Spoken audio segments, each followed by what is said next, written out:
bayaran, pinaikot-ikot yung tao, makailang beses, ininsulto niyo pa. Bigyan niyo ng 1,000 pesos. Grabe naman kayo. Pakisabi naman sa mga tao dyan sa Montenegro, huwag naman maging balasubas. Kasi ma'am, hindi na nga siya inasikaso, pinaikot-ikot na nga siya, ininsulto pa talaga. Binigyan ng 1,000, ay 1,000, sige, umalis ka na. Grabe naman yun.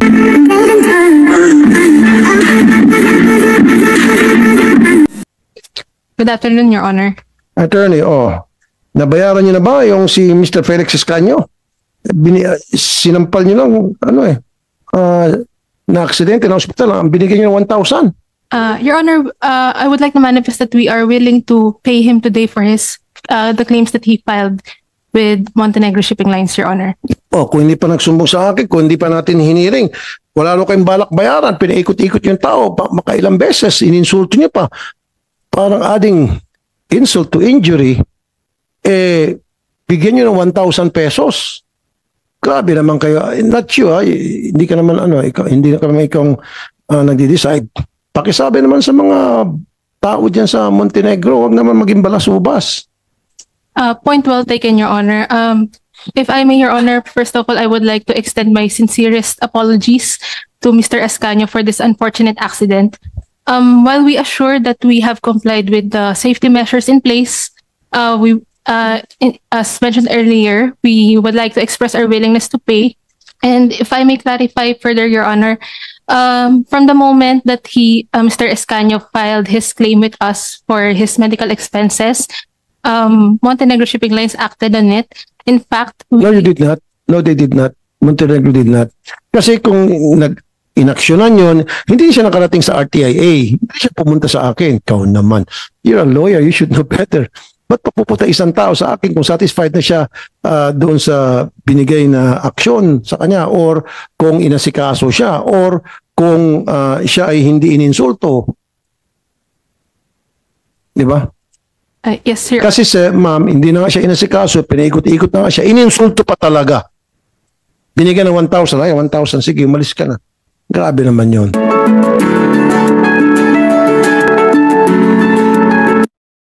Pakisabi naman sa mga management dyan sa Montenegro, wag naman ganon.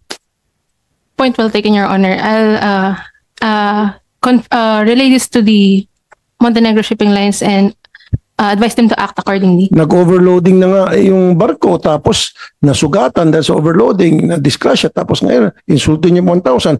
Pag nangyari ulit yan, gagawin ko lahat na magagawa ko na para pakanselahin ko ang prangkisa nyo. Maniwala ka sa hindi pwedeng ganun. Wag kayo maapi. So, am I clear on that, madam? It's not your fault, ganito lang talaga ako, pero hindi ka kasama rito. Representative ka lang. Thank you, Your Honor. So, hindi na kailangan, matanong ko lang. Pwedeng pakitanong sa kapitan ng barko kung saan nakasakay si Felix Escanio, sino sa Coast Guard o sa Marina ang binigyan niya ng envelope para payagan siya makapag-sail yung barko niya mag-overload? Pakitanong.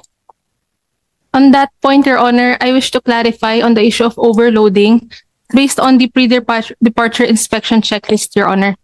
The concerned vessel was carrying passengers within its authorized capacity. No, they're not. No, they're not. Kaya nga na-disgrasya, ma'am, attorney, yung nagreklamo sa akin kasi sobrang siksikan. So wala na siyang mapwestuhan, pati anak niya. Umusod siya malapit sa may hagdan ng barko. Doon siya nadulas, bugbagsak. Overloading yon. So ngayon biro ko lang sa'yo, nabigyan bang kapitan o hindi? Nagbigay ba yung kapitan sa Coast Guard o sa Marina? But anyway, make sure na wag na kayo mag-overload. Yes, diba? Kasi pag nag-overload kayo, dadalong tatamaan sa akin, tatamaan kayo, gagawin ko lahat magagawa ko na maparusaan kayo, mamultahan man o yung masuspindi kansela yung prangkisa ng particular barko na yun. Pati yung Coast Guard tatamaan o di maraming tatamaan sa inyo. Pati Marina tatamaan. Huwag na tayo mag-overload. Kung ano nila yung prescribed na number of passengers na pwedeng isakay, yun lang ipasakay. Pakisabi lang, you're the attorney, hindi ka naman mismo involved sa operations. I know that for a fact. Pakisabi lang siguro.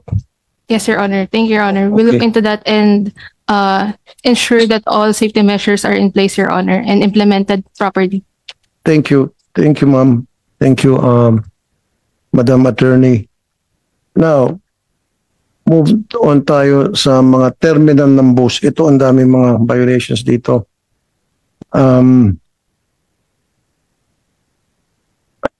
LTFRB. Where's LTFRB? Good afternoon, Your Honor. And your name is, sir? Uh, Peg, and what's your position and titles? LTFRB? Executive Director, Your Honor. Executive Director Robert. Okay. Nag-inspect ba yung mga alipores niyo po sa mga bus terminal para masiguro na yung mga bus ay roadworthy, hindi putput ang gulong at tama pa yung mga brakes? May fire extinguisher, yung engine nasa condition, etc. etc. Yes, Your Honor. May mga random inspections po na ginagawa po ng ating personnel po dito po sa central office as well as sa mga regional offices po natin, Your Honor. Hindi nga, sir. Uy, totoo ba? Nagbibiro ka, sir. Meron naman pong random nga lang po, hindi po yung nagiging regular po. Considering nga po na halimbawa po sa mga regional offices po natin, Your Honor, we only have one regional office. Isang office lang po tayo. Pero ang personnel po kasi umaabot lang po ng at the most 20, Your Honor, kasama na po yung director po doon. Okay. So nagiging random lang po. Base din po sa mga unang pagdinig po natin at sa recommendation nga po na dapat po regular po yung inspection, nakikipag-ugnayan na po kami sa sa Department of Budget Management para po madagdagan po yung personnel, yung lalo na po yung technical personnel po namin para nga po dito sa mga inspections po na gagawin. How important is the safety of the passenger to you guys? Paramount importance yun. Very good. Opo. Okay, that's what I want to hear. Now, if it's paramount to you, then dapat you should do it every single day. Habang maaari, lahat ng mga bus. Kasi ako, sir, naikot na ako, si Bo dito sa NCR. Ang palaging sakit na mga bus karamihan dahil sa pagtitipid, yung mga putput na gulong, nire-recap lang nila. Which is risky and dangerous. Dapat palitan na ng bago, nire-recap lang. Pag nire-recap yan, madudulas pa rin yan, subject to, prone sa pagdulas yan, especially pag medyo umulan-ulan. O, punta ka sa lahat ng mga bus companies, puro recap kadalasan.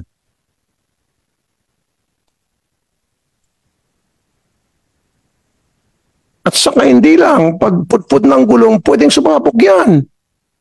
Ilan ng mga disgrasya ng mga bus nangyari in the past at ang dahilan ay sapagkat yung gulong ay kalbo.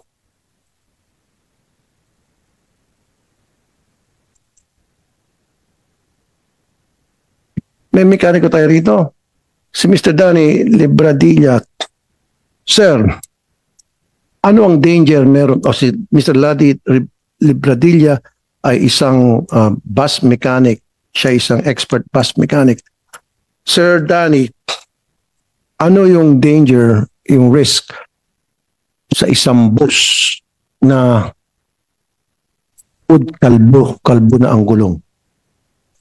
Po, sir, pag na sobrang overspeeding na, puputok talaga diretso yan pag kalbo na yung gulong. At saka yung gulong, kailangan 3 months papalitan na pag mababaw na yung groove. Okay. At saka pag ang gulong na may defective, yung gulong kahit brand new, sir, mayroong defective, nagka-crack sa gilid. Palitan na yon. Palitan na yon. Ang ginagawa nila recap, tama ba yun? Ni-recap pa nila mga kalbong Yung gulong? iba, sir, yung nire-recap na gulong, yung nylon. Pero yung steel ply, hindi na marirecap yun. Hindi, pero tama lang ba yun? Ay, hindi Lumang-luma na yung gulong para makatipid, nag-recap? Hindi na pwede yun, sir, kasi yung yung mga sinulid niya sa loob sa nylon, wala na yun, napudpud na yun eh, putol-putol na yun. Sasabog talaga pag recap.